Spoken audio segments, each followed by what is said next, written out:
Hello, everyone. We've got a great video for you today. I'm here again with Susie Brown, the author of Radical Recovery, Transforming the Despair of Your Divorce into an Unexpected Good, and the founder of Midlife Divorce Recovery. I think we have a really good video prepared for you today. We're going to talk about feeling lonely after divorce. This is one of the most common issues that people reach out to us about.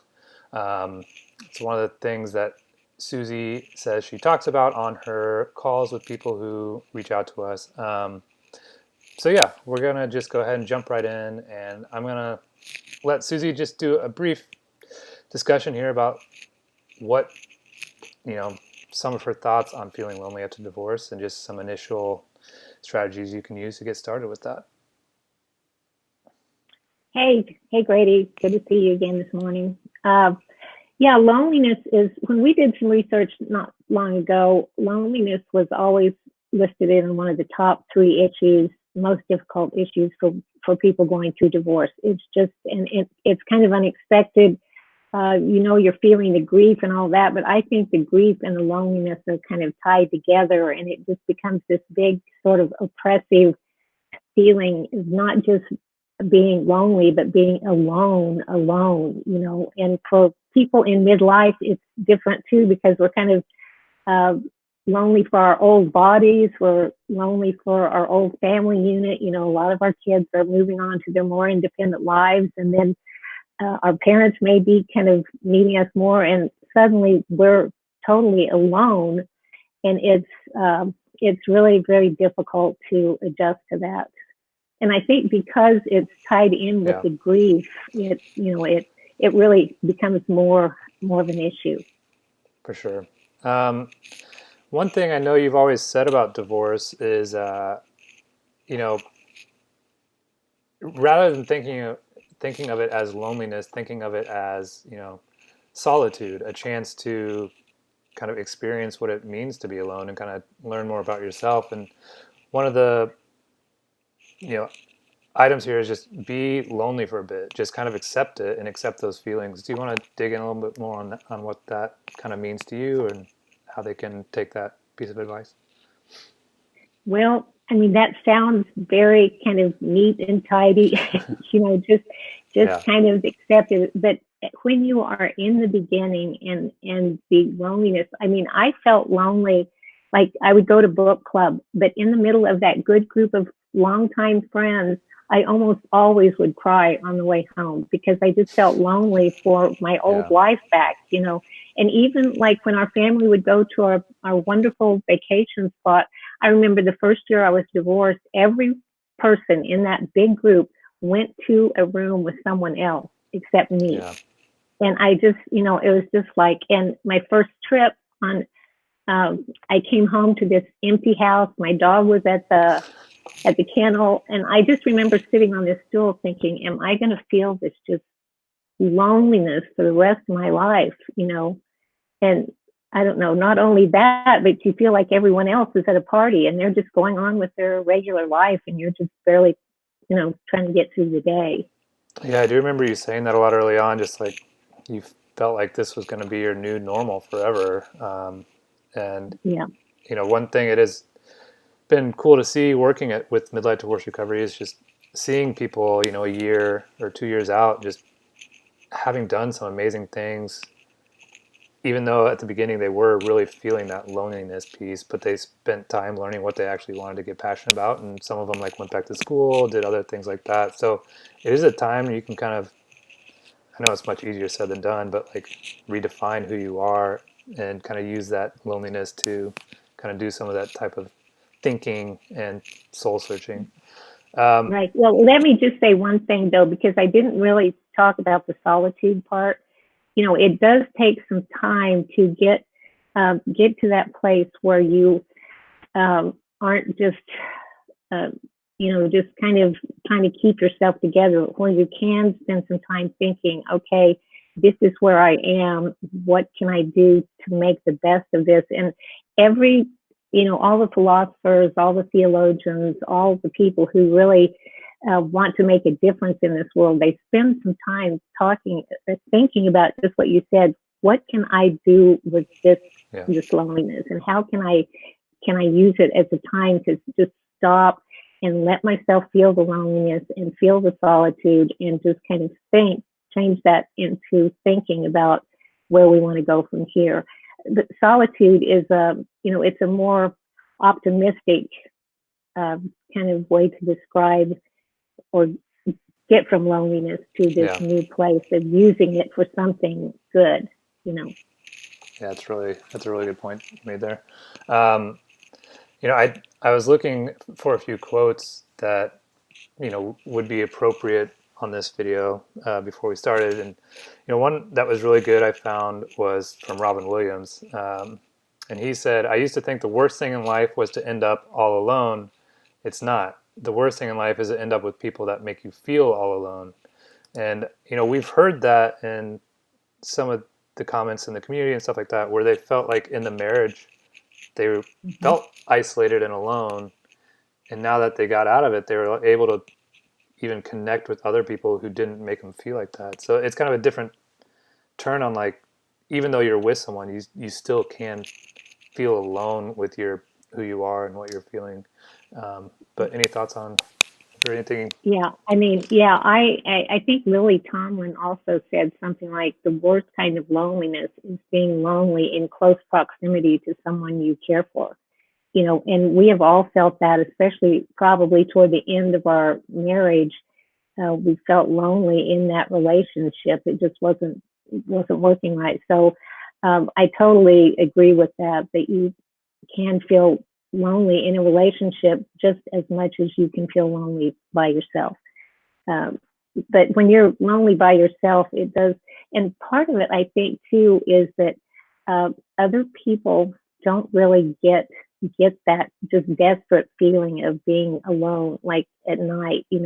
Especially if you've been in a busy household and you're looking up at the ceiling, thinking, I just, like you said, I'm afraid I might feel like this forever. But so it does kind of help to understand that uh, this is part of the process. You will feel alone. It's part of the grief work. Other people don't really get it. Grieving is a very solitary trip. Loneliness is a solitary trip, and so That's very other true. people don't really get it. So that's why being in a community of other women and men who get it, you know, it it really helps to feel like somebody understands.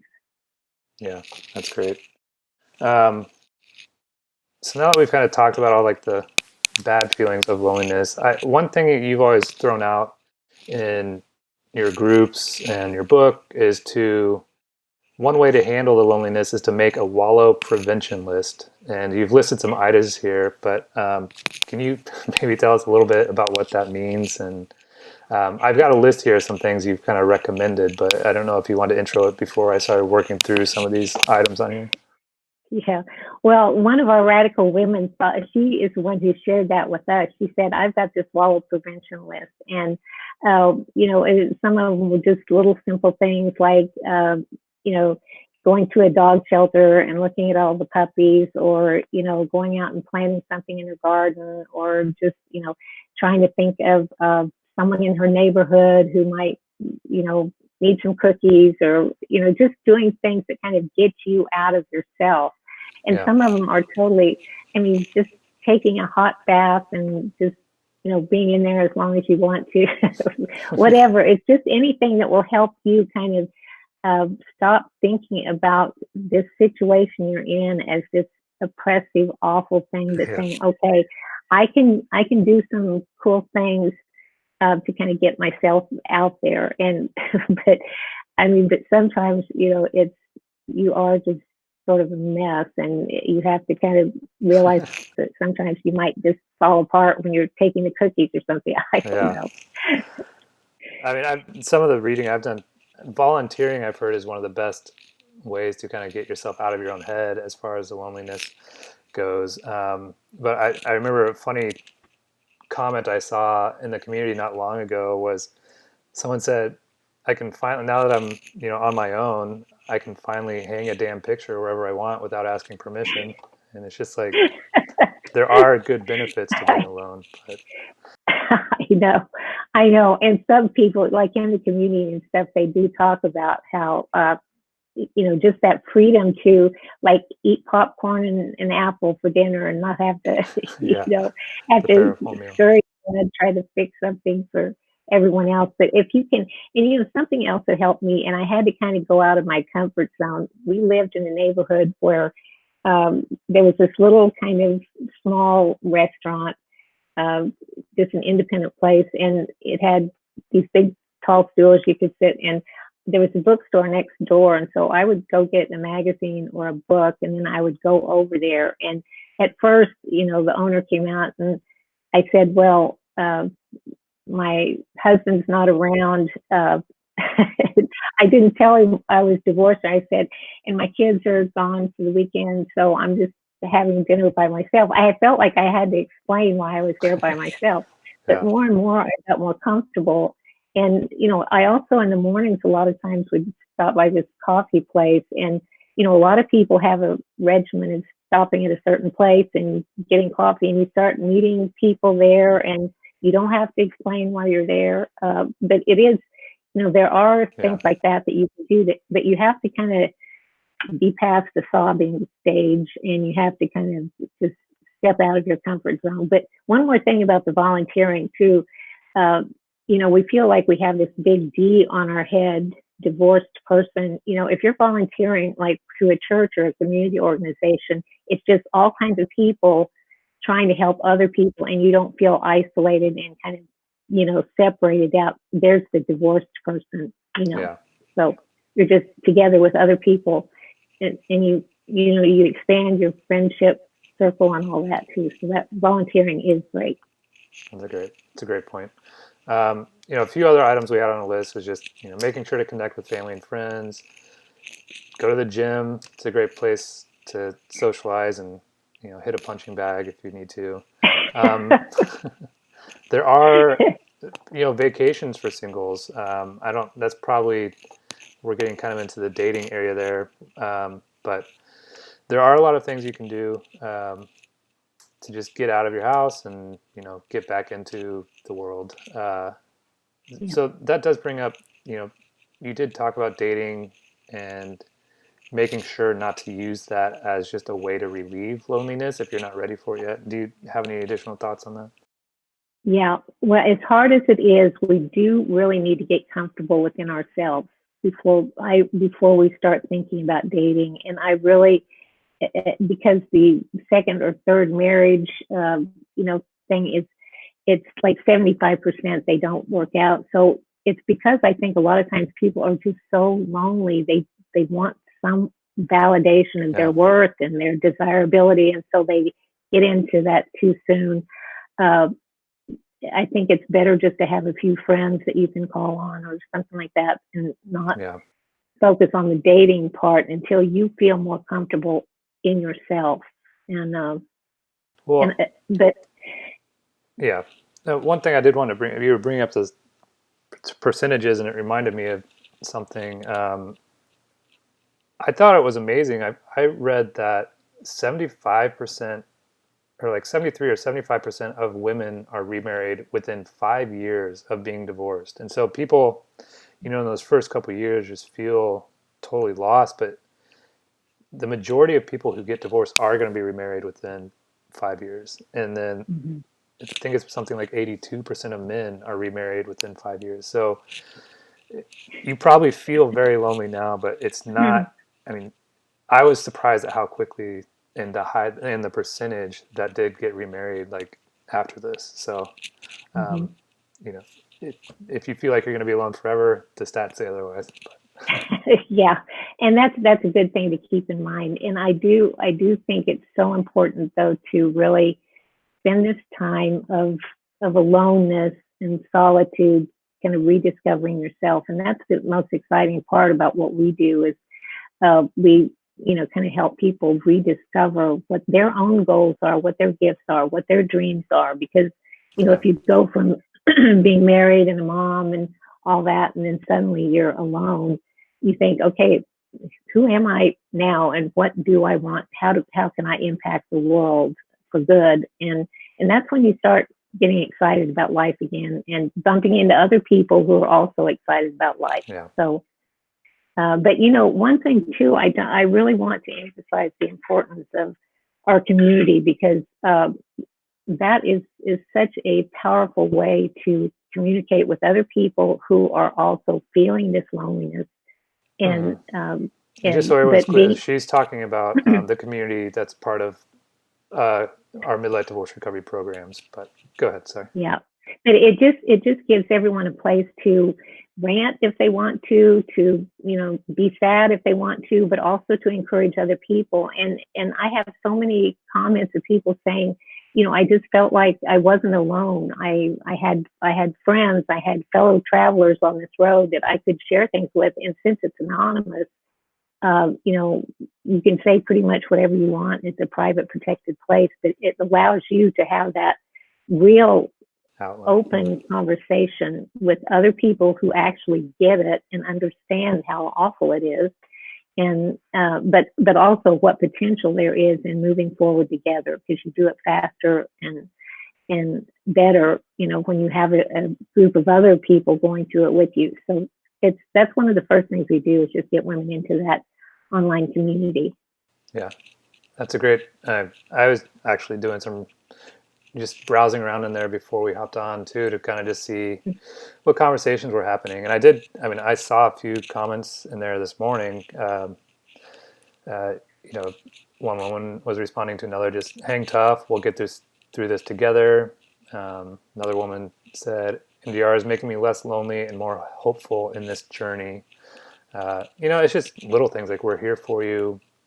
I feel like I have new friends to help me along this new trip I'm taking. And one last one I wanted to bring up was, we did a conference several years ago, and these two women who had never actually met face to face but had been in the community for, I don't know, a year and a half. I just remember them like recognizing or like realizing who they were, and they just immediately were hugging each other. It was just such a cool experience to see that. But um, yeah, it's finding people who get it is one of the best ways to kind of get through this loneliness. And I wanted to just ask you if you have any final thoughts before we close out here.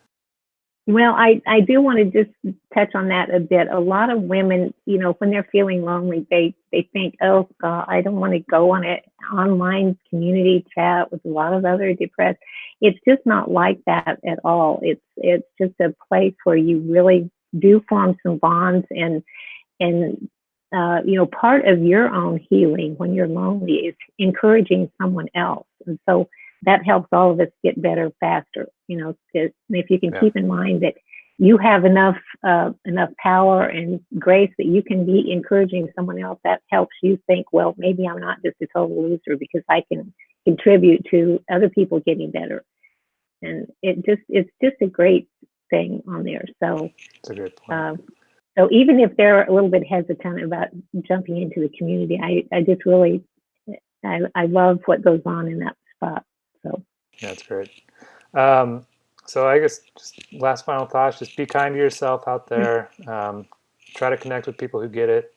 Um, yeah, join us on our next video, and stay radical. And for those of you who don't know what radical is, it means rise above divorce in confidence and love. So thank you for watching us, and we'll see you next time. okay, bye. See ya.